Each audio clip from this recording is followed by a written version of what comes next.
하자 보수를 끝까지 안 해주면 어떻게 해야 하나?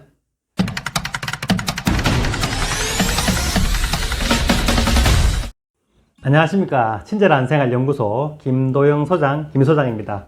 오늘은 약속한 대로 하자 보수 보증기간 내에 접수를 했는데도 끝까지 하자 보수를 해주지 않을 때 소송을 걸어야 할지 어떻게 해야 할지에 대해서 이야기해 보겠습니다. 그 전에 여러분이 보고 계신 친절한 생활연구소 채널 구독과 좋아요 누르고 시작하겠습니다. 혹시 방송 보다가 생각나는 의문점 댓글로 남겨주시면 정성껏 답글 드리도록 하겠습니다. 오늘 주제는 서두에서 말씀드린 것처럼 지독실이 하자 보수를 해주지 않을 때 어떻게 해야 할까입니다.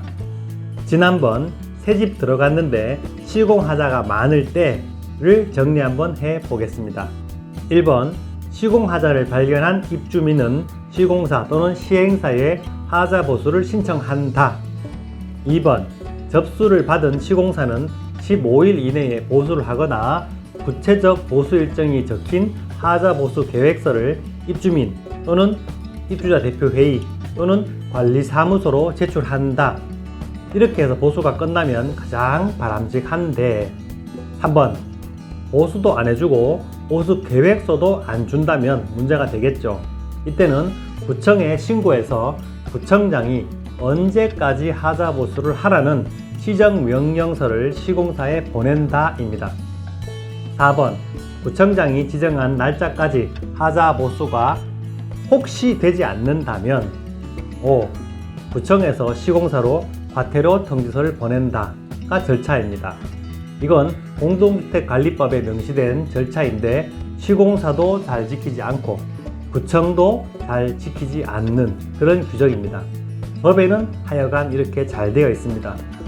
좀 더 자세히 설명을 듣고 싶은 분들은 위에 링크를 따라가거나 동영상 아래쪽 설명란에 링크를 클릭하셔서 확인해 주시기 바랍니다. 소비자의 이익과 관계되는 부분이니까 많은 분들이 알았으면 좋겠습니다. 자, 그럼 우리는 이렇게 5가지 절차가 있음에도 불구하고 시공사가 보수를 안 해줄 때 어떻게 해야 할까를 알아보도록 하겠습니다. 법원에 간다가 정답인데 혼자서 우리 집 하자 몇 개 때문에 소송을 하기는 쉽지 않습니다. 그럼 집단적으로 해야 되는데 그것도 쉽지는 않습니다.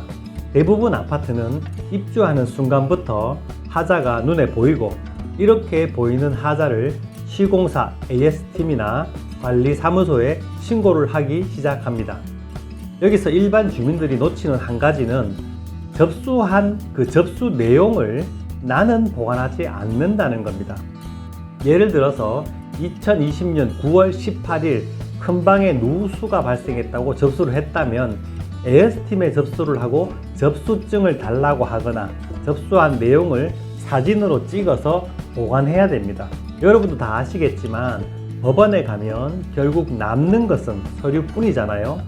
언제 접수했는지 내가 증명하지 못하면 불리해지니까 하자 접수할 때는 언제 접수했다는 것을 증명할 수 있는 자료를 꼭 복사해서 보관하는 것이 중요합니다. 그리고 2년이 끝나가는 시점인 그 공동주택관리법상 도배장판 등 우리 눈에 보이는 일반적인 하자 담보 책임 기간이 보통 2년이기 때문에 이 2년이 되기 몇 달 전부터는 아파트에서는 공동으로 하자 접수를 받고 최종적으로 하자 보수가 안 된 것을 정리해서 공동으로 접수하기 위한 설문지를 돌립니다.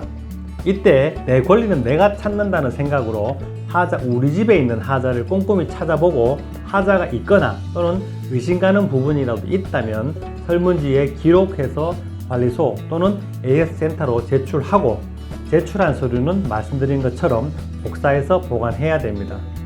보통 집 사면 등기부 등본 보관하는 그 1호 봉투 집에 보관하잖아요. 아니면 아파트 입주 때 사용 설명서 넣어주는 비닐 파일 같은 것을 집에 보관할 겁니다. 우리 집에 관련된 서류니까 거기에 2년차, 3년차 순서대로 접수한 하자 리스트를 사본을 보관하고 그 중에 보수된 것과 보수되지 않은 것을 표기해 두어야 됩니다. 물론 대부분의 아파트 관리소는 주민들이 제출한 하자 접수 설문지를 모아서 하자 보증기간이 끝나기 며칠 전 내용 증명 또는 그와 비슷한 방법으로 시공사, 시행사로 접수를 해두고 사본도 보관을 잘 해둡니다. 그래야 시행 시공사가 보증기간이 끝나서 하자 보수를 해줄 수 없다는 엉뚱한 변명을 할 때 보증기간 안에 접수했다는 것을 증명하기 위해서입니다. 입주민들이 일반적으로 주택 내에서 찾을 수 있는 하자의 보증기간은 보통 2년 또는 3년이 대부분입니다. 따라서 이 종료 시기가 다가오면 대표회의와 관리소는 바빠집니다. 각 주민들의 하자 설문지를 모아서 정리해서 시행 시공사와 하자 협상을 한참 할 때가 이때입니다. 그런데 이런 협상을 할 때의 문제는 주민이 요구하는 합의 금액이나 그 요구 사항에 비해서 시공사나 시행사가 주려고 하는 합의금 또는 보상 공사 같은 규모가 너무나 맞지 않습니다. 보통 5분의 1이나 10분의 1 이상 차이가 나기 때문에 합의가 잘 되지 않습니다.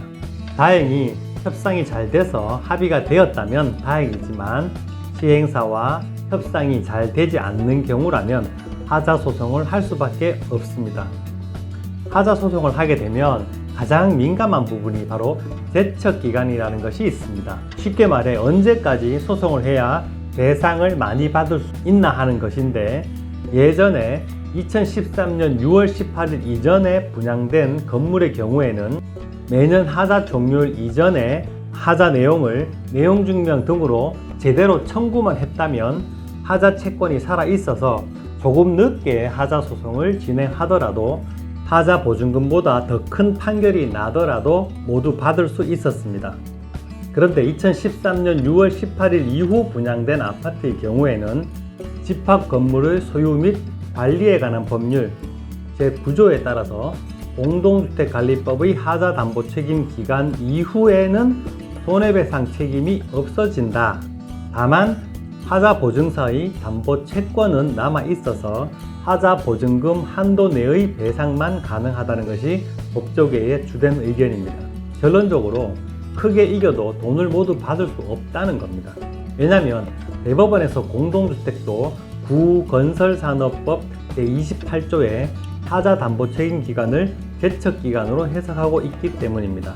구체적인 예를 들어 설명드리면 비교적 최근인 2018년 6월 22일 준공된 아파트가 있다면 이 아파트의 하자 담보 책임 기간이 2년인 2002년 6월 22일 이전에 하자 소송을 접수해야 시공 하자로 인한 모든 채권을 확보할 수 있고, 6월 23일 그러니까 2년이 넘어서 소송을 제기하게 되면 소송을 잘 진행해서 하자 보증금을 초과하는 배상 금액이 나오더라도 하자 보증사의 보증금까지만 받을 수 있고 더 큰 금액은 받을 수 없다는 겁니다. 정리하면 하자 보증기간이 끝남과 동시에 제척기간이 끝나는 것이 법조계의 주된 해석이라는 겁니다. 그럼 소비자의 입장에서는 소송을 하는 것과 소송을 하지 않고 협상하는 것 무엇이 다를까 얘기해 보겠습니다.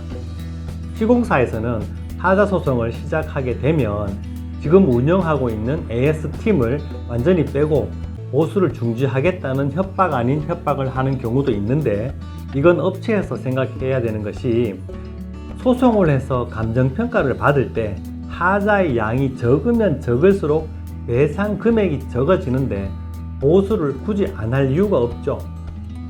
단지 소송을 하지 말라는 주민에 향한 협박일 뿐입니다. 다음으로 많이 궁금해하는 사항이 이길 수 있느냐인데, 저는 이렇게 설명을 해드립니다. 벽에 금이 가고 타일이 떨어지는 것이 허위가 아닌 이상 소송에서 질 수 있는 일은 없다. 단지 보수 금액보다 적게 나오면 실질적인 이익이 없는 것이고, 고치는 금액과 같이 나오면 해볼만 한 것이 아닙니까? 어차피 시공사에서 직접 고쳐도 나에게 돈을 주는 것은 아니지 않습니까? 마찬가지죠. 그런데 하자 소송을 하면 크건 작건 집집마다 하자가 있잖아요. 지금까지 참고 살았으면서도 보수를 받지 못했던 부분에 대해서 얼마라도 수리비가 나오게 되니까 지금까지 참고 살았던 날들에 대한 최소한 보상이라도 될 수 있을 것이라고 생각합니다. 법원에 소장을 넣으면 법원에서 건축사 같은 사람을 감정인으로 지정해서 각 세대를 방문해 피해 금액을 산정하게 합니다. 이후 하자 접수 일자가 하자 담보기간 아닌지, 제척기간은 어떻게 되는지, 보수 공사하는데 비용은 얼마가 드는지 등을 살핀 후에 보상금을 책정하고 나오게 됩니다. 끝나는 기간은 1심까지는 약 1년 정도 걸리고 2심을 가더라도 넉넉히 잡아도 2년이 넘지 않습니다. 길 것 같지만 소장 넣는 날부터 법정이자 5%가 붙기 시작하고 1심 판결물이 나왔다면 그때부터는 연 12%의 법정이자가 붙기 때문에 1심 판결이 나오면 판결 금액의 6에서 70%를 우선 지급합니다. 이자를 낮추기 위해서죠. 그리고 2심을 추진하기 때문에 1심 승소 일정 금액의 공사나 보수 정도는 시행할 수 있습니다. 만약 소송을 하지 않으면 그마저도 못 받고 날짜가 보증기간을 넘겨버리면 받을 수 있는 기회마저 없어지니까 할 수 있을 때 최선을 다해서 보수 신청하고 구청 달달 볶아서 공무원들 힘 빌려서 하자 보수를 받고, 그래도 안 되면 보증기간을 넘기지 말고 대표회의에서 의결해서 법원에 소장을 단체로 집어넣는 것이 소비자의 권리를 찾는 것입니다. 가장 나쁜 것이 이것도 저것도 하지 않고 시간만 흘려버리는 겁니다. 시행시공사가 바라는 것이 바로 그런 거겠죠. 오늘 준비한 영상 이것으로 마치겠습니다. 지금까지 영상 재미있게 보셨다면 또는 좋은 정보라고 생각되신다면 오른쪽에 구독 버튼과 왼쪽에 좋아요 버튼 한번 눌러주시는데 돈 들지 않고 시간 2초 정도 걸립니다.